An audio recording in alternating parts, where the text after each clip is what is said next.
স্বামীকে কাজের জন্য স্টেশন ছাড়তে এসে বাড়ি ফেরার পথে পথ দুর্ঘটনায় মর্মান্তিক মৃত্যু হল স্ত্রীর। ঘটনাটি ঘটেছে পশ্চিম মেদিনীপুর জেলার নারায়ণগড় থানার অন্তর্গত বহুরূপা এলাকায়।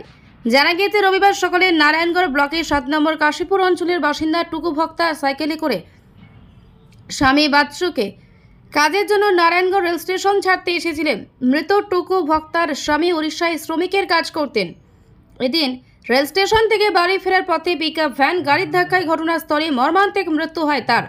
খবর পেয়ে ঘটনাস্থলে পৌঁছায় নারায়ণগড় থানার পুলিশ। মৃত ওই মহিলার দেহ উদ্ধার করে দুর্ঘটনাগ্রস্ত সাইকেল ও পিকআপ ভ্যান আটক করার পাশাপাশি ময়না তদন্তের জন্য খড়গপুর মহকুমা হাসপাতালে পাঠিয়েছে নারায়ণগড় থানার পুলিশ। বলতে আজকে সকালবেলা আমার জেঠুর ছেলে ভাই আর কি বলতে গেলে ও কাজ করতে যায় উড়িষ্যায়, মানে রেলের কাজ করে। সেই সূত্রে ওকে ছাড়তে এসেছিল আর কি। সেই সূত্রে ছেড়ে বাড়ি ফিরে চলে গেল।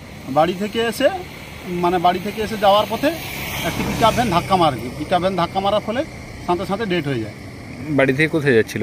বাড়ি থেকে মানে এই স্টেশন থেকে, নারায়ণগড় স্টেশন থেকে বাড়ি যাচ্ছিল ফিরে। কি নাম যে মারা গেছে? নাম টুকু ভক্তা, স্বামীর নাম বাচ্চু ভক্তা, গ্রাম তরব্বরপণ্ড, পোস্ট অফিস ডিবরপণ্ড, থানা নারায়ণগড়, জেলা পশ্চিম মেদিনীপুর। আচ্ছা, কোন জায়গাটায় হয়েছে? নারায়ণগড় বহুরপাড় রেল স্টেশনের মুরগিলড়ার হাটের সামনে। কি নাম আপনার? অজিত ভক্তা। আমার নাম অজিত ভক্তা।